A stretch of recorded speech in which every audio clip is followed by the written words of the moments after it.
ഒരു അതിഥിയുണ്ട്. ആ അതിഥിക്ക് വളരെ പ്രത്യേകതയുണ്ട്. പാളയം ഇമാമാണ് കമലേഷിനൊപ്പം ഉള്ളത്. ഒരുപക്ഷെ ഈ പൊങ്കാലയുടെ സമയത്ത് ഏറ്റവും അധികം നമ്മൾ ചർച്ച ചെയ്തത് അദ്ദേഹത്തിന്റെ വാക്കുകളാണ്. കാരണം നമുക്കറിയാം, ഇസ്ലാം മത വിശ്വാസികളെ സംബന്ധിച്ചിടത്തോളം ഇത് അവരുടെ നോമ്പുകാലമാണ്, ഏറ്റവും പുണ്യമായ മാസമാണ്. അവർ ഭക്ഷണപാനീയങ്ങളൊക്കെ വെടിഞ്ഞ് വ്രതമനുഷ്ഠിക്കുന്ന ഒരു സമയമാണ്. ആ സമയത്ത് അദ്ദേഹം പറഞ്ഞ വരികളുണ്ട്. നമ്മൾ അങ്ങനെ ഒരു വ്രതത്തിലാണെങ്കിലും ഈ പൊങ്കാലയ്ക്കായി എത്തുന്ന സ്ത്രീകൾക്ക്, സഹോദരിമാർക്ക് നമ്മൾ എല്ലാവിധ സൗകര്യങ്ങളും ഒരുക്കി കൊടുക്കണമെന്നുള്ളത്. അതാണ് ഈ പൊങ്കാലയിലൂടെ ഒരു എന്താ പറയുക, ഏറ്റവും പ്രധാനപ്പെട്ട ഒരു കാര്യം എന്ന് പറയുന്നത്.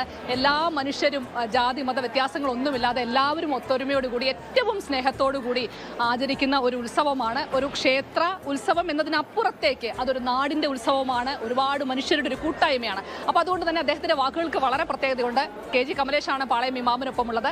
അപ്പോൾ കമലേഷ്, നേരിട്ട് അദ്ദേഹത്തിലേക്ക് പോവാം, കാര്യങ്ങൾ അദ്ദേഹത്തോട് ചോദിക്കാം.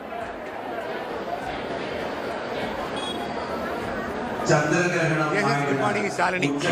എന്തായാലും ഈ പാളയം ഇമാം BP ഷുഹൈബ് മൗലവിയുടെ ഈ കഴിഞ്ഞ വെള്ളിയാഴ്ചയിലെ നമസ്കാരത്തിനിടയിലുള്ള ആ ഒരു പരാമർശം, ആഹ്വാനം വലിയ രീതിയിൽ ചർച്ചയായി. പക്ഷെ നമുക്കിതൊക്കെ തന്നെ പുതുമയുള്ള കാര്യമല്ല.